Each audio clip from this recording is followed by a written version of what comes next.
This is a Film Stories original podcast. We made this. Welcome to the Starlight Ballroom. Hey!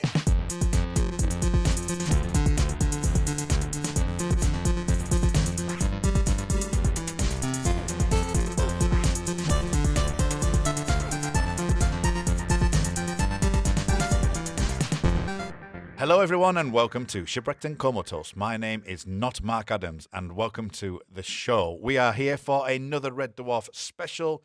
Joining me today is Mr. Matt Latham. Hello, Matt. Hello. Hello. Making sure I'm in the right podcast at the rate I'm going at the moment, sir. Right podcast.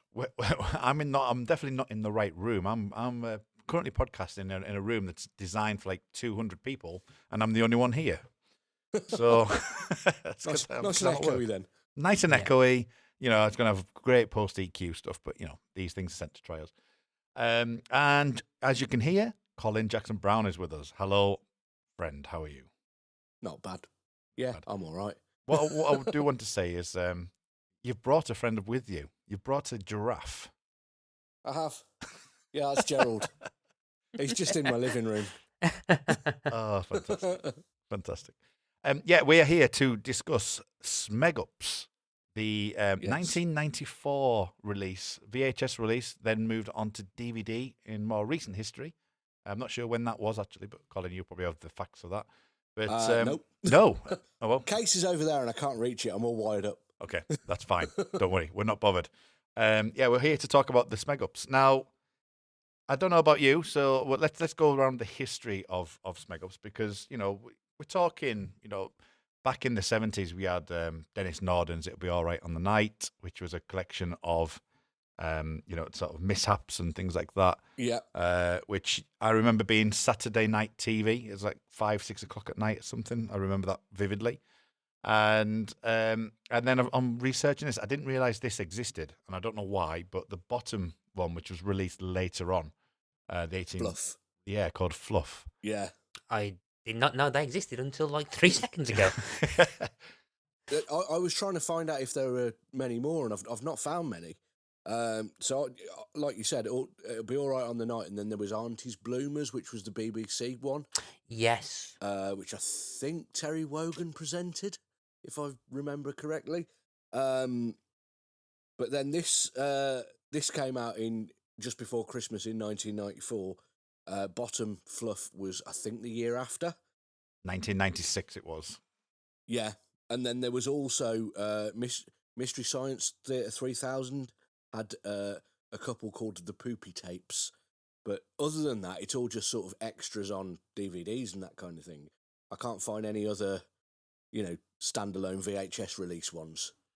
I think DVD killed the market, I think. It killed the blooper reel. Yeah, because they were all just put on there as extras rather than their own thing. Mm. But this actually, Smeg Ups was circulated there was a sort of tape trading early version. There was a bootleg VHS that got passed around the fans at conventions and stuff for about a year or so before. Yeah, I think it didn't Doug Naylor, one of them, go to a convention and did a show reel on some of them, and this is where it was kind of born from. I believe that's where it came from. So it was at one of the early Dimension jumps, I think. Yeah, that's what I've heard or read somewhere. I vividly remember having this DVD, this VHS. So I think I must have got it for Christmas '94 when I was 14. Did you get that at the same time, Colin? Yep. So I was 12 then, and I got it for Christmas. And Matt, did you get the VHS around that time, my friend? Did you get that? No. So in the lead up to this, I don't think I actually ever watched the Smeg Ups video at all. And I couldn't really, so I never really kind of have the memories attached with them, because I know particularly quite a few times, I think Colin especially, often, it's either Colin or perhaps Carl as well has mentioned quite a few times that when they're watching things, they'll sometimes remember the Smeg Ups version more than the actual line I've mentioned itself. that a few times as well. Has as well, definitely. But I think it's come up quite a few times, and particularly in episodes I've not been on. But I my knowledge, I think this is the first time I've actually watched these as they are, as we're talking about today. Was probably either last week and tonight. Yeah. So were you actually aware of the special, as in like the VHS or the DVDs being out? The term Smeg Ups. I remember the term Smeg Ups, and I think my mate at school, I think may have had the VHS. I think, or at least commented them or something. And yes, and I'm pretty sure there perhaps was something on the Red Dwarf night. Yeah. I don't know whether they released something. Yeah, there was a broadcast version. Yeah, I think I remember seeing that bit. Okay, so the broadcast version we might cover because it's a special, and Mark likes a special. And my name is Kurt North, not Mark Adams. Thank you. But the broadcast version is like 26 minutes long compared to this, which is around 51 minutes. So it was cut significantly and includes season 7 as some of the Smeg Ups from that. So it's changed considerably, and the Kryten stuff as well isn't the same. They've changed all that. This is just 4, 5, and 6, isn't it? The original Smeg Ups, and then they did the first 3 series on Smeg Outs later on. It's a typical Grant Naylor production way of doing stuff, isn't it? It fucking is, isn't it? Yeah. But the but I can't remember much about them, but I think about it. I think my experience with like the blooper reel or the Smeg Ups is watching the extras once on the DVD box set, which is behind you somewhere. Yes, somewhere behind me. On one of my shelves somewhere, but I think my camera is. I'm just fascinated by the Roswell and the X-Files being together. Underneath that is the bad guy from Bucky O'Hare. Oh yeah, I can't remember his name. Toady dude. Yeah. No, I can't. Behind me is a white wall. Carry this on. This is great for the audio podcast. It is. Yeah. It's, we got some audio description. That's all you need. Yeah, we're very inclusive. Yes, we're setting the scene. We are. Yes, for our visually impaired listeners. Yeah, which is we all are providing on a podcast. But yeah, the DVDs. I think they pretty much had. They must be like kind of edited just of their series. Yeah. And again, I'm not a completionist, so I don't know how much, if they're like every single one that was on there, or whether it's extras or stuff. But I think I must have watched them once and then, like, not watched the extras again. Which I can hear. I can hear Mark typing down on the spreadsheet. Oh, we must do a special on the extras. Well, yeah. I mean, that's the thing. 'Cause that's the thing with this for me and Colin. I would assume that exactly what you said, Matt, with the. We make comments and we'll talk about some of the actual Smeg Ups shortly. But there's so much of it. I related to this. I was actually thinking about this afternoon. I've taped some concerts from the BBC back in the early 90s, and they would get a DVD release in like 1997, and my VHS doesn't bear any resemblance to the cameras they used, to the production that they used, and it's kind of jarring because you're so used to watching your BBC VHS. Oh, they're going to put this on DVD. And, it's completely directed in a different way. And that's what I feel a little bit with like sort of the extras on the Smeg Ups, because it's like they're 2 or 3 minutes long, where Smeg Ups itself was this 50-minute thing that was probably played on repeat quite significantly. I don't know if that was the same for you, Colin. I think I probably watched this probably more often than I'd put on the actual proper episodes videos. Me and some of my school friends, particularly my mate Dan Harrison, we used to watch this and we used to quote it.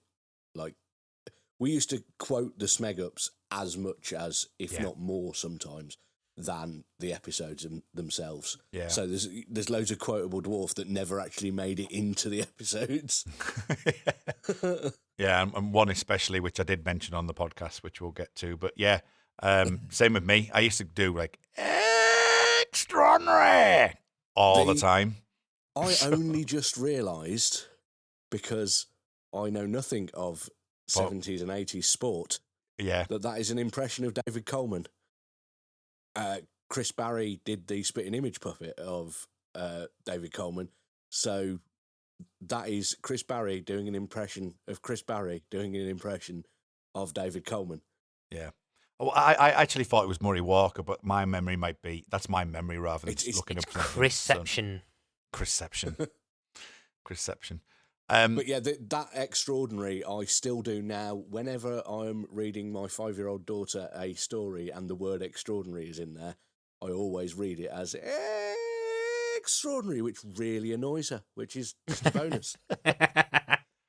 So while we're talking about that then, free flow conversation and all, Matt, your first time round on it, how do you think the layout was for you? Just the way that it's been put together, and what your general thoughts on it? Because obviously we go back to memory, but what did you think of it on your first watch?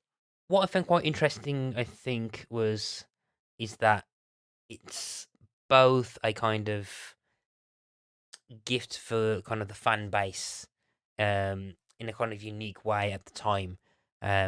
So it was released. So it was 94, was it? 94, Yeah. 94. So when was that? So it was Series 6. Was that Series 6? Yeah, it was just after Series 6. That's Series 6. So it was just after. It was just the. And it's quite a funny thing about it now. The No Man's Land or the Uncharted Territories, where Out of Time it aired, and you had no idea if it was coming back. It'd be like 3 years before 7 come back. Yeah. Will come out. So like, it's got like a kind of weird. It's got like a multitasking where it's trying to keep people interested. Yeah. Interested with a fan base, which I think Grant Naylor must have realised would eat it up, and just like digest it as much as possible, as evidenced by the two of you by the end of it. But it's probably also trying to get a bit more money out of the franchise as well. And so cynical marketing head. It never felt exploitative, though. No. No, I get that, but again, it probably what it kind of was. I mean, like it's like the kind of, did I say the tongue tied thing that you covered? Which God, I actually did. It's so much better than that. Yeah, but I actually remember borrowing the video. I did actually watch that. I did borrow the video of that from a friend. So that's one of the extras I did watch. But then also it's also got a very unique. This and the Smeg Ups have got a very unique kind of representation of the character of Kryten, which I found quite interesting. In that he's in character, but also not, and it's and weird. It's weird. It's weird, but great. And then in my research, and because I thought it was talking about both. I watched Smeg Ups like about an hour before we recorded, which had a lot more on that and revealed that Robert Llewellyn would go to conventions in character. And so I was wondering whether at this point, considering that he actually started the show in the 3rd series, whether he's actually spent the most time in costume compared to everyone else, because he never seems to be out of it. That's it. He can't get out of it in a break. Yeah. Yeah, and it was written by Doug and Robert Llewellyn as well, the actual Smeg Ups themselves. So the actual some of the writings actually by Robert. Yeah. So what was? So I'm curious to find out who was the original idea then, because if Robert Llewellyn wrote the thing, I'm assuming it wasn't his idea, or unless it was a case that if I have to get in that suit again, we're doing it on my terms. I'm wondering whether. Well, the original bootleg version had, for the bits where Kryten was doing the links, there was basically just a blank screen with "link goes here" written on it for about 10 seconds every now and again. So I think in the early days they possibly hadn't decided what they were going to do. I think they did I mean, Kryten is the exposition character, so it makes a lot of sense him being there, sort of explaining what's going on and that kind of thing for the audience. It'd have to be either him or Holly, and Holly wasn't in it anymore at that point. And the interesting aspect of that kind of marketing bit as well, and Sidney said it was 94, there's a bit where they talk about the website. And so that's so the website has been overwritten. This is kind of what I'm saying about certain things on the VHS. So it used to have a PO box address that you could send to, so they've redone that. Because one thing I did notice on the broadcast edition as well, which I just clicked on to start watching it again before coming on, just to skim through to write some notes. And you know the bit where you'll see that Rimmer falls over when during Back to Reality, when they're pretending to be in the car and he falls over. And it's like, it's Noel Edmonds, it's Noel Edmonds, it's Noel Edmonds, it's got to be. In the broadcast edition, they've changed that to, it's Smeg Ups, it's in the Smeg Ups, it's in the Smeg Ups kind of thing. So they've actually used the same kind of intonation, but they've changed what was actually said at the thing. It. Yeah. There are a couple of bits like that because the bootleg version, there are quite a lot of the little Smeg Up bits that are longer. Right. And they've edited them and tightened up the timing on some of them. And I don't know if there's anywhere they've actually overdubbed what's been said, but there's definitely there's one there's one of the ones from Meltdown where Rimmer's going along with all the different wax droids and there's an aeroplane overhead. Yeah. But what he actually swears at, it's made out in the Smeg Ups that it's the plane overhead. But actually, he fucks his line up just before that. He swears at that, and then he says, "Oh, and there's a plane overhead." But the way they've put the beeping in there, because he swears, they've covered over that bit to make it look like it was just the plane flying overhead that they've left in there. It's worth looking at the original bootleg version because it's quite interesting to see the slightly longer versions of some of the things. There's a load of stuff in there that didn't make it. Like there's a bit from Demons and Angels. You know the scene with the strawberries. Yeah. So you've got the bit where Lister is just about to eat one of the strawberries with maggots all over it, and they cut away in the actual episode. But originally, he was supposed to eat a strawberry with maggots all over it, and he just. At the time of filming, he was just like, "No, I can't do that. I'm not eating that," and put it down. Then they had to change it, so that bit's in there. Well, I think one of the things I was going to say actually about the VHS. I mean, you're right, Matt. There is slight changes like that just purely from the DVD release because you can't really use the PO box anymore. So let's get them to the website, and obviously that's been extended as well to say you can buy this, and you can do this, and you can do that. Which is fine. That's just an update. I think there must be some changes, but even though I watched it time and time again, I've got a feeling that there's been a couple of times I've gone, did that really happen at that point? Can't quite remember, but I don't think there's that much that's been altered overall. It's very. I mean, I hadn't watched it for probably 20-something years. Yeah, and it still was. So much of it just burnt into my memory. And it didn't seem jarring that there'd been much change apart from the website address. That was the only bit that I was like, hold on, that definitely wasn't right because website addresses didn't look like that in 1994. Yeah, and nobody got the internet anyway. Yeah, and they have and they show pages with the actual DVD box sets. Yeah, that also is a clue. Yes. Yeah. Here's a format that doesn't exist yet because it's from the future. What do you think, Matt, then, to the way that they've put it together? So there's elements of you've got your interspersed Kryten bits, but then you'll have models that are spread through the entire run, the entire episode. But you will get like slight alterations in the way that they are presenting it to us. We're talking about the editing. I think you have to do that to make it a tight, concise product. It's a product, isn't it? Yeah. It's not just It's very structured. I mean, I never clicked until you mentioned it earlier about the It's All Right on the Night in that. Because I think the genius of that as well is that the links that Dennis Norton did was they kind of grouped or categorized the bloopers in a way. So it was like, so it's not just random bits. It's not sequential. It goes, here's everything from episode 4, 1 of series 4. Do. Now this. They kind of combine it together, so you get like a montage of Danny John Jules just forgetting his lines. I love that one. Yeah. Where it's just basically, so you get like about 4 minutes of Danny John Jules just staring out, and then suddenly having a wry smile and going, "My line, innit?" Yeah.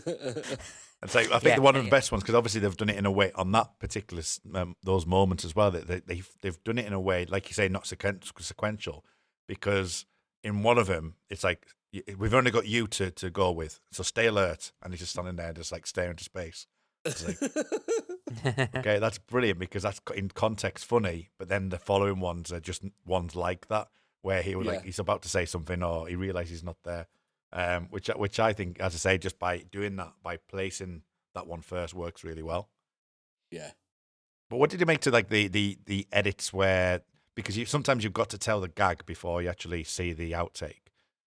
So I'm thinking of the one with Mr. Guitar where they have to rewind, where they rewind the tape. Matt, what did you think to that one? I think that was interesting. I think because I think one, it helps remind you which scene they're supposed to be in. Like sets, or at least it's setting up. So it's setting up the kind of slow build to the actual reveal. So it's got like, for example, with the Miss Guitar, it's like the other example I want to give is like, I think the bit from Out of Time where they talk about the issue with doors, and then there's the bit where it's like where Chris Barry, who even in an outtake I've always think he's about to crack up when he tries to be serious acting. It's like, no, we have to do a way out of this, and for some reason it just looks like Chris Barry's about to piss himself of laughter, and he does the same there, and then you're there, and he kind of lures you in thinking, okay, what's happening? He's going to get his lines, blah blah blah. He's going to this, and this, and then he just basically runs into the door, and he can't get the bazookoid in. It's one of the funniest moments. That again, going back to like memorable things in every time, because we haven't got to Out of Time yet in the podcast, but every time I see Out of Time, I immediately go to that scene because it's just absolutely hilarious. But the composition of that, could be just the fact they could have made the decision to start that scene at the moment where you'd also anyone who's seen the episode would know exactly which bit it is. So they could have cut away with him grabbing the bazooka and running off, but they purposely have the dramatic bit at the start to build the tension, build suspense. Build suspense. And the same thing happens with the Miss Guitar, but with the Miss Guitar thing, you think, okay, that's the actual shot. So what the hell's going to happen? But it's the thing that originally it lures you in as well. So I can't remember what the original bit is, but I don't know. I thought the gag was Danny John Jules messing up, smashing the guitar. It's basically the line is basically it's oh look, Mr. Liss's guitar stayed intact, and he smashes it. Says, oh, well, Mr. Liss's guitar didn't. Not even Mr. Liss's guitar stayed intact, kind of thing. Because Cat's just wanting to get rid of it. That's the original joke. Yeah, but I think originally I thought it was how Danny John Jules smashed the guitar, because I under the impression that he's supposed to lift it up and do a proper rock star smash of it, but he somehow flubs it up and he just somehow manages to smash it whilst lifting up. And I thought that was the It's quite hard to smash a guitar unless it is rigged to do it. I have done it a couple of times. I'd be surprised if you didn't. My guitar's worth $1,000. I am not doing that to my guitar. Oh God, it wasn't any of my decent guitars. I did it with a really cheap, shitty Encore guitar at a gig years ago, and then we used to have a tradition at Reading Festival each year where we'd buy a cheap nylon strung acoustic, and then we'd play it all weekend, and then on the last night we'd smash it up and then burn it in the fire. Nice. Which if you do that, did it smell like camphor wood? It did, yeah. No, if you ever do that, snip the fucking strings first, because nylon strings, when they snap and fire molten nylon across and land on one of your friend's legs, she's still got a scar because it's basically like napalm. Oh God. Okay. Yeah. So the more you know. Anyway, smashing a guitar isn't that easy. It does take quite a few attempts. So you've got to kind of try and rig it if you're going to do sort of a spectacular guitar smash. And I think they'd rigged it so it fell apart too easily. Yeah. In that bit. The neck just falls apart, doesn't it? The way the neck kind of just like smashes into it. But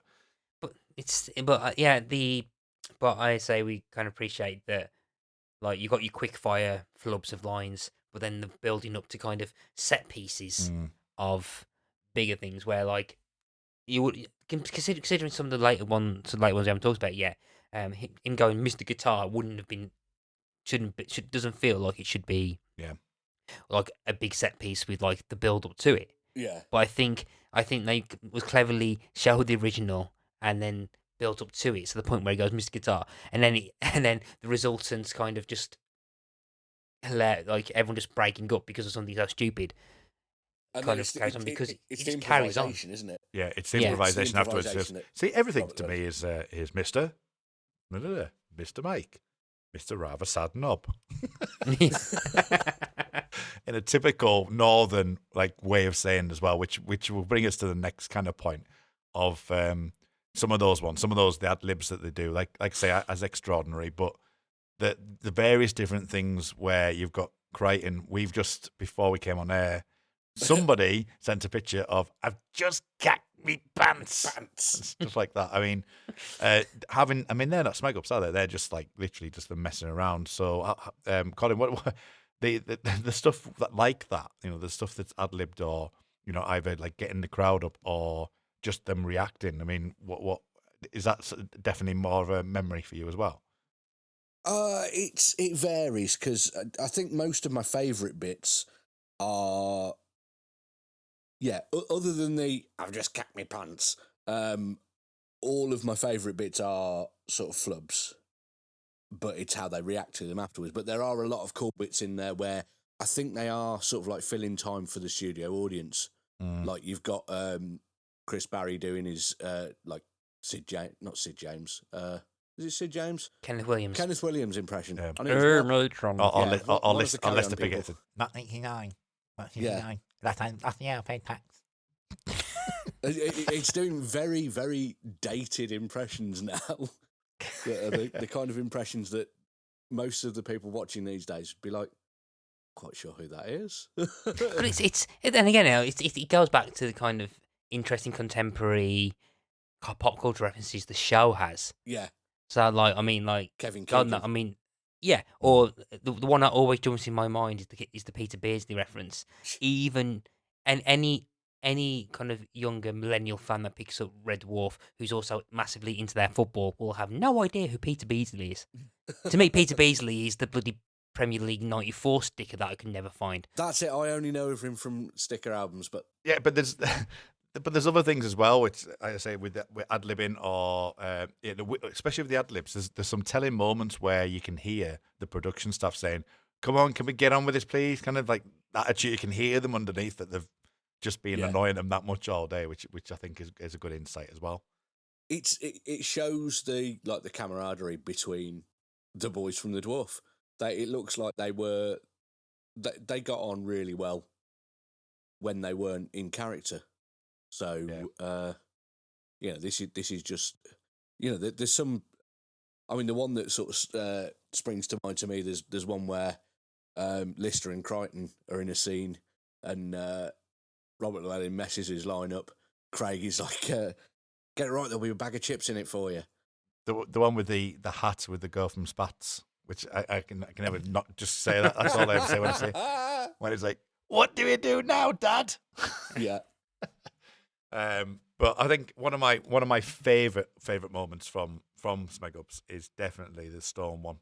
It cracks me up every single time I hear that. Oh, look, Stone. And he just knocks on it, and the crowd just go mental. And it's like, they're going to sort that out in the dub. Matt, out of the moments that you've seen then, what would you say would be your favourite highlights, if you had to pick 2 or 3 of them that stick out to you? It's another Craig Charles and Robert Llewellyn one where he goes, "This is what happens when you can't." A technique called reading the law, having your actor holding the piece of paper, and it's just because he can't say the past participle line. Yeah, and you basically see him holding the paper in the pan. Goes, "Yeah, you got it. Too early." And then the next attempt is like the production staff handing it across the front of the camera. Yeah. There's about 6 attempts, isn't there? Yeah. And that was the one I did discuss on the podcast because they don't even use that line at the end. In the end, they actually just it's cut out completely. They don't even use it. And that one is totally an effect where I thought that was in the episode. It was, and you just think, but that's in there, and you see them put the hand on it, and you don't see anything beyond that. So that's one moment. Any other that jumped out at you? It's the running into the door. I'm out. Out of time. It's like it kind of takes you just don't know what you're expecting to see when it says like, oh, we have issues with doors and stuff. But I think it's it's in the section with the doors, and they kind of put it on near so you've watched a few, you've forgotten it's supposed to be about the door, and the length of that time you kind of get them back in the scene, and I think your attention gets drawn into, okay, what the hell? Because I don't remember a door being in this bit. Yeah. And then suddenly he grabs the bazooka and it's pff, and I think it's very cleverly edited for comic timing, and that's one of the highlights I think for myself as well. You just don't see him, because I think mainly as well because I remember that it's one of the first. I'm pretty sure seasons. I can't remember if Series 6 was like one of the first ones I seen. I think Out of Time was one of the episodes I remember the most. Yeah. It's because that's built into my head. That scene is built into my head that much. Yeah. I was trying to spot what potentially could go wrong, and because I've in run through the door, you just don't see it coming. Yeah.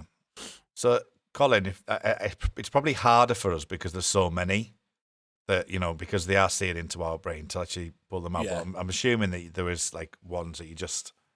There's a couple we've not mentioned yet that I absolutely love. Yeah. I mean, there's the absolute classic. I don't know why I fucking ate that cigarette, which is just utterly brilliant. There's a really little subtle one is when it's one's from, I think it might be Gunman of the Apocalypse, where they're in the AR suite thingy. Yeah. And it's the cod piece. It's the the end piece of the bit. set, and Craig Charles is just about to leave the set, and he's not taken the groinal attachment off, and nearly rips his knob off. And then I think my absolute favourite overall is, I think, the only one that doesn't have any of the cast in it, other than the one with the chicken or the bullets, where it's Rimmer's mum and Rimmer as a small child. Yeah.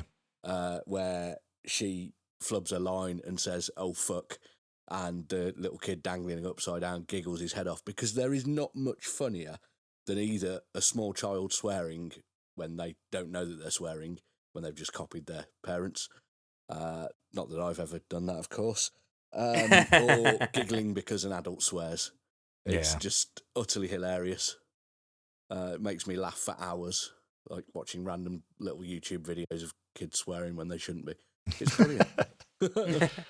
I mean, as I said, there's so many. I think for me, the one that definitely jumps out is the Storm one, which I always remember that. The Extraordinary, and it's not quite the same, but I always find that fascinating. And there's bound to be so many more that would jump in. I have actually made a list of all the Smeg Ups. So it's just little things. I mean, as I say, I won't going to go through them all, but I'll quickly go through them. Where, like, typical Star Trek, when Craig Charles just goes, "We weren't ready," even though they'd sat down and done the line. It's like, well, you're ready for that, which is fantastic. And I think some of the best moments are moments that you would never really recall. It's when they do get the line wrong and they look to camera. It's like kind of they break that fourth wall, and it's like they know that they know what to do as from an artist's perception of, like, okay, I need to, like, just switch on there. Okay, fucked up. There's the I think is it bit from the Inquisitor episode as well, where I think they're just waiting. I don't know whether they're waiting to say action, and they just start turning around to the camera, and they start swearing at it. Yeah. And then Craig Charles starts doing the wanker signal to Chris Barry behind his back. And what I like about that, is from a memory, is that he starts doing all that, but then Chris Barry's not seeing it, but eventually he sees it, and then he's like straight in his face, and he's going, and he's pulling these like faces at him as well, which is great. Again, you've also got the Inquisitor joining in. Yeah, the background. Yeah. Which I did like. Oh, I did not notice that. Yeah, he does. Yeah, and some of the body humour that happens, like sort of like the I'm saying this was the first course. Saving this for after. The bogies and stuff, It's just the way Robert Llewellyn goes, what we don't want to know is where the sweet's kept. There's a bit, I think there's a bit which is kind of actually in character for Lister and Kryten, which I think it was improvisation where he flicks the bogey and then suddenly Yeah, Robert Llewellyn catches it, which is something which I'm surprised never made it to the actual episode because that sounds that is a up, Lister, isn't it? Yeah. That's a Lister and Kryten interaction. I think I did see a TARDIS, by the way, in the model shots. Oh, I didn't notice it this time. Yeah.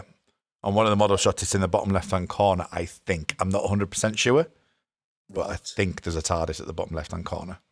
Yeah. What did you make to the model shots, Matt? Was it something just to fill time, do you think? Because I definitely feel that way. I think so. Yeah, it's kind of filler, but I think it also kind of shows you how much it's a skill to kind of get the shots, and I think particularly in the modern day of the last 20 years nearly, that everything's more or less just CG now Yeah. and hardly model work. Just how difficult it must have been to try and get those model shots, and how many bloody models of Starbucks. So I'm kind of wondering. If they've just decided to keep crashing Starbug and they just made the characters really crap drivers just because they kept flipping up. I think it's definitely there true is a for bit that. of that in there. Yeah. Yeah. Because I think because there's always kind of like a weird awkward ADR where like they always make a comment and it's always vocally when the shots are of the models. So if they ever hit the side, they always go, "Oh, what's the driving?" or something like that. And I'm just starting to think that it's probably because none of the obviously talented and probably very hardworking model team at Red Dwarf couldn't drive the fucking thing. Oh, The legendary Peter Rack. yeah. He gets mentioned, doesn't he, Peter, at some point, I think. I can't remember exactly. Can't remember exactly the reason why, but there's a moment where this is Pete's going to be mad or something like. I can't remember exactly what it was now. And I'm just going through. I'm just having a look through what one's highlights for me. But the change in the bulb scene obviously is an amazing scene anyway. But it's the fact that they forget the line and it gets back to Kryten and Kryten goes, "Well, I've missed mine as well." And he just looks at camera. Yeah. The stay alert stuff we've talked about. You've got Lister. It says we've got to, and that's something that happens a lot in any kind of fluff, don't they? It's like kind of when they're saying we've got to do something. I don't know. Yeah. So stuff like that. Bullets. The bullets is certainly a memorable scene in the fact that the way that Kryten delivers it, saying, "Remember, some of these went to university." Kind of thing. And it's like, maybe just a little bit up there, maybe just drop it down there, maybe just drop it down. See, that elevates it, that comment, because if he didn't say something funny, Yeah, that scene would go on for way too long and just be really annoying. it would. Just watching Yeah. some bullets not land where they're supposed to. But then again, I kind of liked it because it gives you an appreciation just of how bloody difficult it must be to try and get those certain shots that you want. Yeah, and I think perhaps as well is that with as you mentioned before about the boys from the Dwarf, it kind of you don't see much of the production staff in the blooper reels, but you get the impression that they're there, and it's kind of nice to kind of be reminded perhaps that quote unquote boys from the Dwarf aren't just the four, but it's the team around them, the building, and it's not and it's not just Rob Grant and Doug Naylor. It's the to kind of jump the gun to the Smeg Ups for it's the poor lad that's just sat when David Ross starts cleaning him in one of the Smeg Ups and the next one. It's those kind of people that you just it kind of reminds you that there's a whole bigger team of people kind of having fun.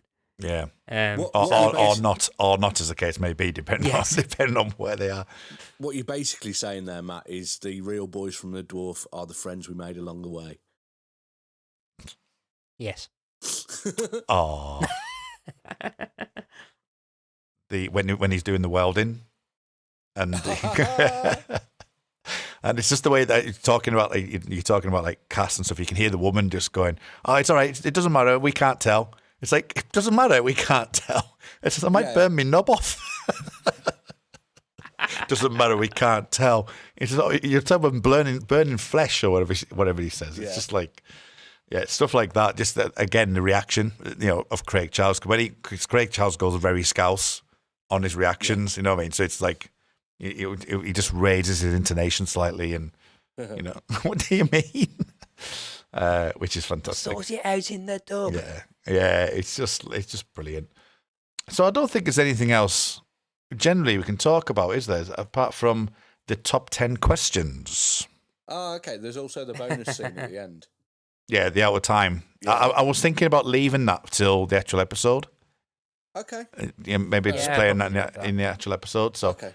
so 10 most asked questions are, in Stasis Leak, calendar showed 2nd of March 2077, and 3 weeks before, that's when it happened. But in Me Too, 6 weeks before Gazpacho Soup Day, which is 25th of November. So it's either the 25th of November or the 2nd of March. And I like what they did because they've basically took, this is like most asked on Google, isn't it, really? Pre-Google. Yeah. So it's like what people are asking, and at least they're straight away at camera saying, oh, we know, kind of thing. At least they're owning up to that. Yeah. Don't be sad and start a podcast analysing all this kind of stuff. That's what you're saying. Yeah. Well, we've Yeah, always it's comic book. said We always said we allow the continuity fuck ups because we'd have to. Yeah, I mean, I thought it was because Mark would get really cranky if he just kept bringing them all up. I thought that was the reason that we. Yeah, I think. Well, it probably is, but Yeah. No, I mean, because I wouldn't go into this much depth anyway. I wouldn't be working out the Gazpacho Soup Day. 6 weeks before that is the 25th of November. I wouldn't. It's comic book guys. Yeah. Simpsons. Yeah. Number 9 is third show. Thanks for the memory. He had his appendix out, and in Legion, 2nd episode of season 6, he has appendicitis. I think we need to mention the answer for that, because Kryten's answer for why he had his appendix out, because he liked the operation so much that he had it again. He's utterly brilliant. But I think that is one of the continuity things that the show does actually. They must have forgotten. Yeah. Yeah, that's the one it's very hard to forgive that one. But at least they kind of self-aware, saying, "Yeah, that's one we messed up on." Yeah. The timing of stuff and the number of crew members, you can hand wave that. But the appendix is, hands up. Sirens, why did his hair and nails grow in the stasis booth? Well, we've answered that ourselves.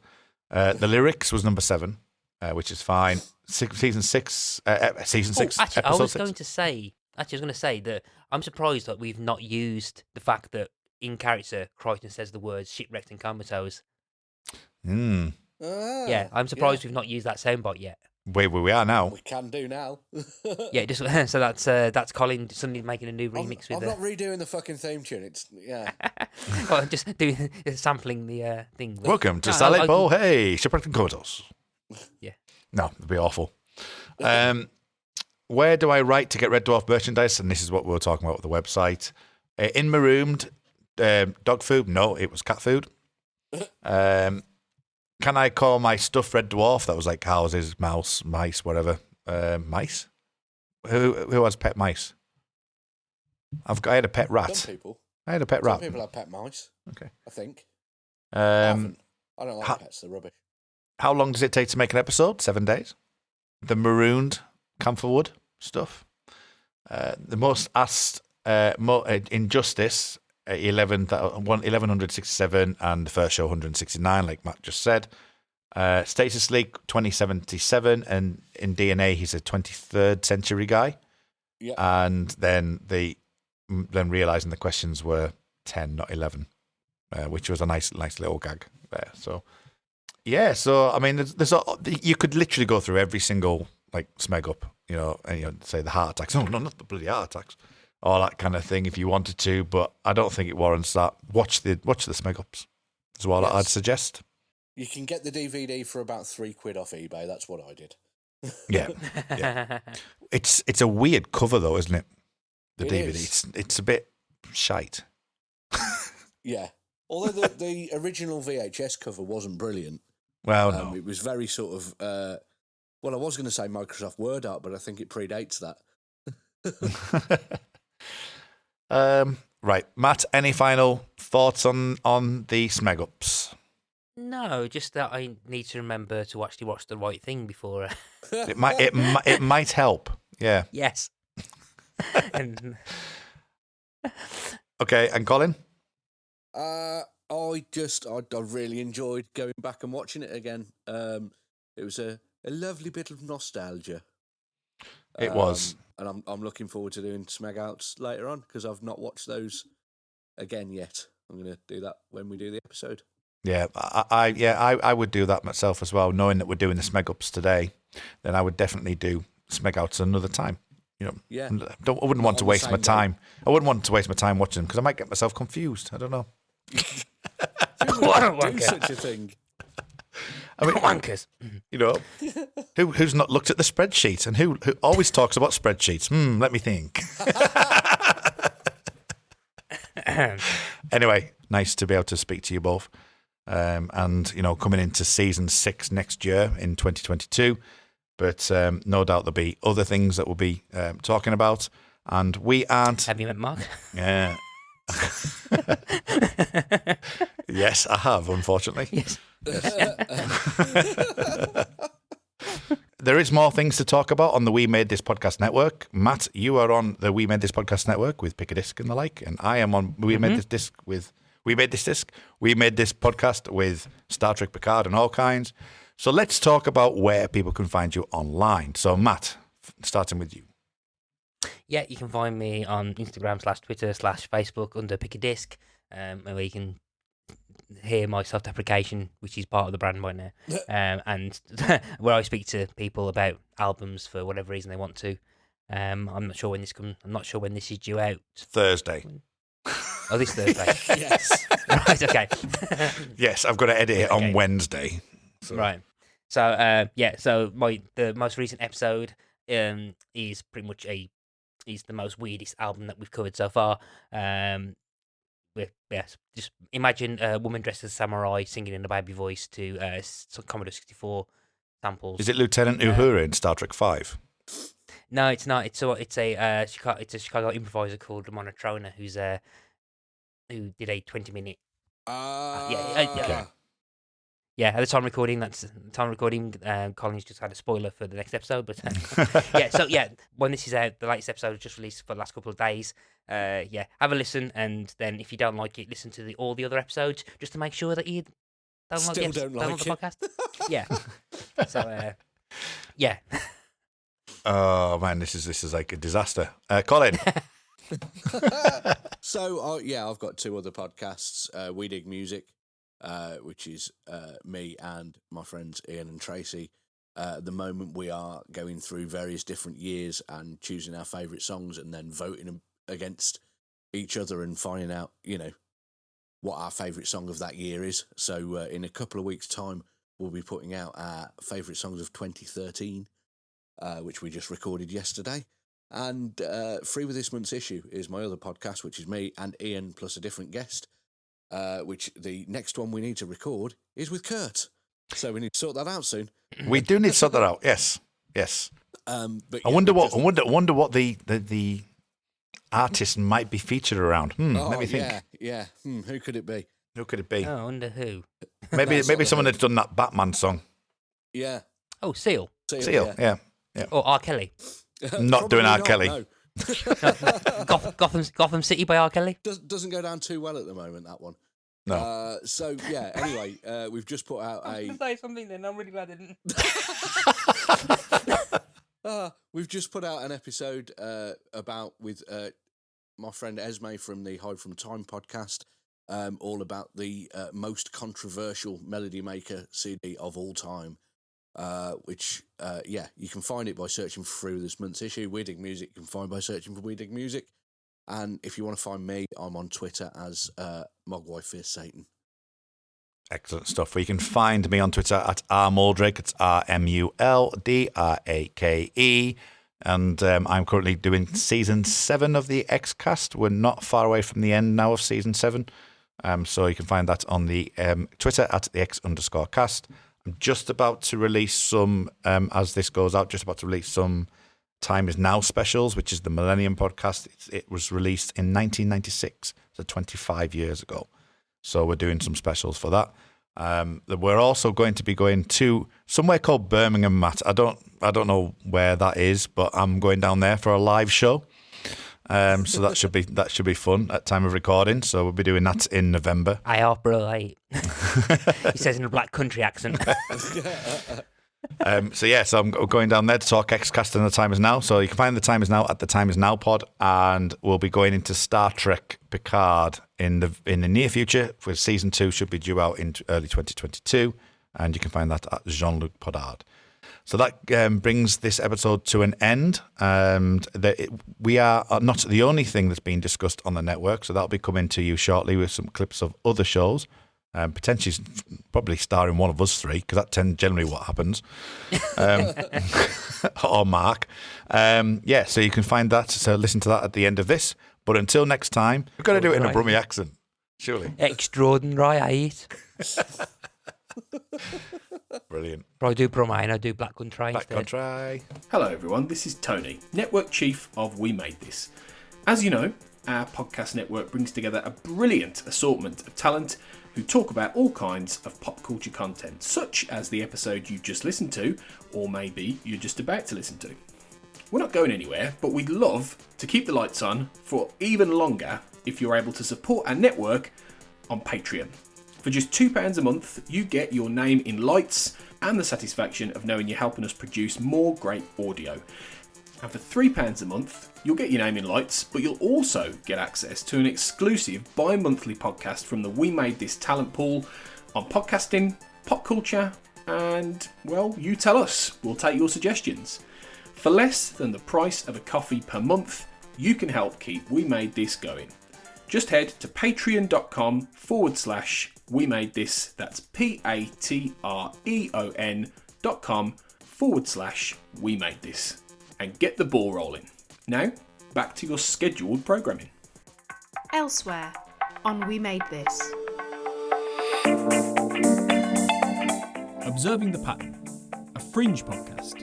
Maybe people weren't quite ready for it. Maybe they wanted a bit more of what the X-Files was, which was a much more of a kind of months of the week, scare you, or this kind of myth arc, which had its emotion and certainly had its strong themes of family as well. But I think Fringe had it much more to the fore, much more kind of focused through line for it. And Luke, that's a really good observation in terms of, why it didn't catch on as much, because I do remember these conversations when it was airing live. And I want to say it was season 3, 4, and 5, where the fans really took to Twitter and were like, please renew this show.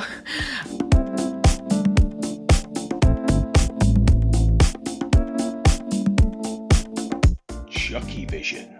I think it's the most graphic of the lot of them. I think it's the context that was just surreal.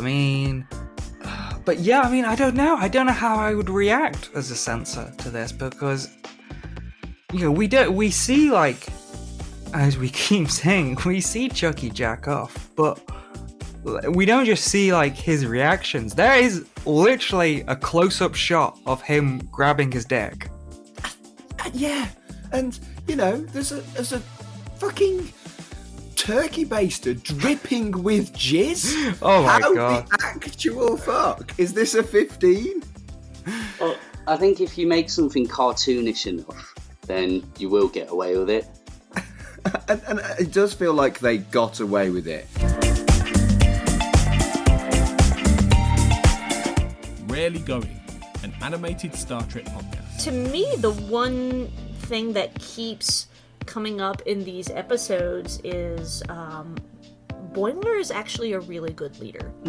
And he's got, he actually earned his place on the Titan. It was kind of made of a joke. His transporter clone ended up getting to stay on the Titan, and he got sent back to the Cerritos and even got demoted when he did that. But time and again in each episode this season, Boimler has proven that he has what it takes to be a good leader.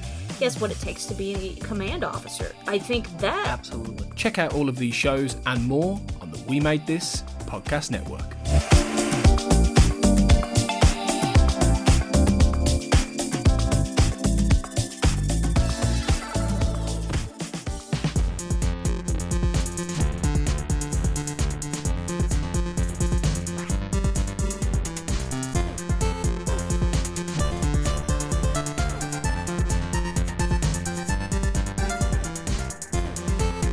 Shipwrecked and Comatose, a Red Dwarf podcast, was created and produced by Mark Adams and Kurt North.